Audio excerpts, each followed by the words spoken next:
Grabe, sobrang init na talaga sa labas, guys. Dapat kailangan talaga natin mag-sunscreen and mag-reapply. Every 2 hours, mag-reapply kayo. So, ito nga pala yung pinaka-apply ko sa aking face. Yan, Hello Glow Sun Care Stick with SPF 60+, PA++.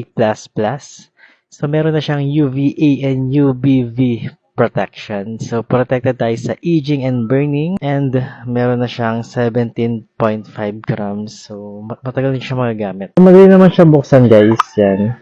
So, yung packaging niya is parang deodorant. I-twist niya lang tong packaging para lumabas ng product.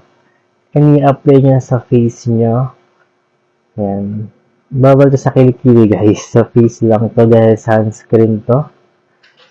So, ito siya. Ganyan siya itsura sa face.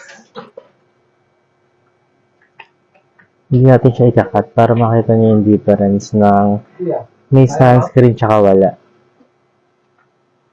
Ito yung nilagyan ko, guys. Ayan. At ito yung wala.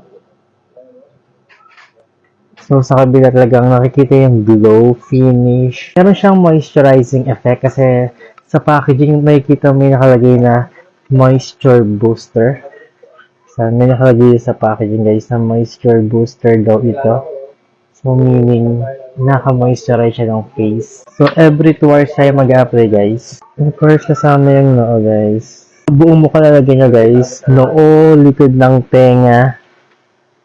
Sama nyo na rin ang leg nyo. And baka may magtatanong, guys, kung naka-makeup ka ba, pwede bang mag-reapply? Of course, pwedeng-pwede. And hindi naman mabubura yung makeup nyo. So, perfect lagi siyang pang-reapply kahit may makeup kayo, guys. Pero dahil summer naman, guys, dapat mag-light makeup lang tayo. Huwag yung dadamihan ang paglagay ng mga foundation nyo. Or better sunscreen lang and then blush on. Yun lang, guys.